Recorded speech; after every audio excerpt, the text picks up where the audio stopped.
নমস্কার বন্ধুরা, আমার চ্যানেলে তোমাদের সকলকে স্বাগত জানাই।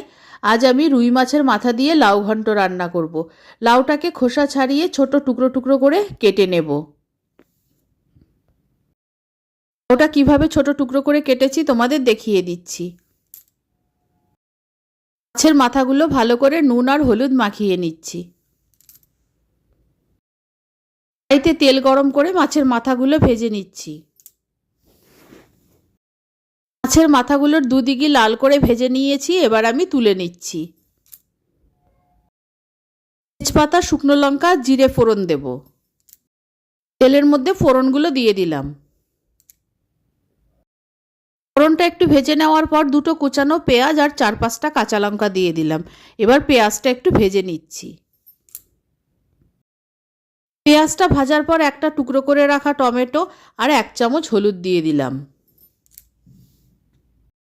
1 চামচ আদা বাটা দিলাম আর 1 চামচ জিরের গুঁড়ো দিলাম।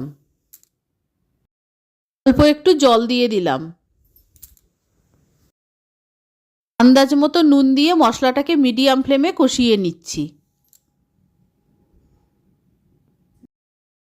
মশলাটা ভালো মতো কষানো হয়ে গেছে। এবার ভেজে রাখা মাছের মাথাগুলো মশলার মধ্যে আমি দিয়ে দিলাম। মাছের মাথাগুলোকে আমি খুন্তি দিয়ে চাপ দিয়ে দিয়ে ভেঙে দিচ্ছি। মাছের মাথাগুলো ভেঙে নেওয়ার পর মাছের মাথা আর মশলা আরেকবার ভালো করে মিনিটখানেক কষিয়ে নিচ্ছি।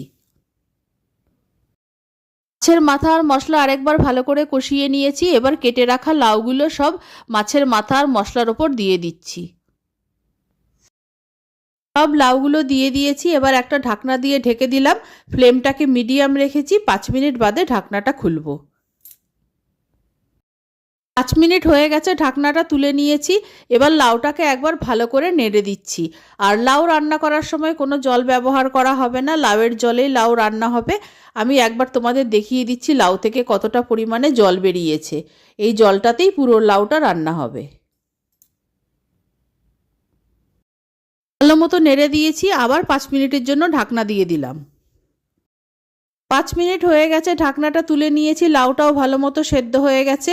এখন বাড়তি কিছুটা জল রয়েছে, এই জলটা শুকিয়ে নিলেই রান্নাটা হয়ে যাবে। আমি এখন আর ঢাকা দেব না। লাউ ঘন্টটা প্রায় হয়ে এসেছে। আমি একটু গরম মশলার গুঁড়ো দিয়ে দিলাম ও সামান্য একটু চিনি দিয়ে দিলাম।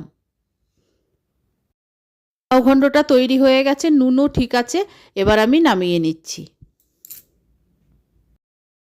গরম ভাতের সঙ্গে পরিবেশন করার জন্য মাছের মাথা দিয়ে লাউ ঘন্ট তৈরি হয়ে গেছে।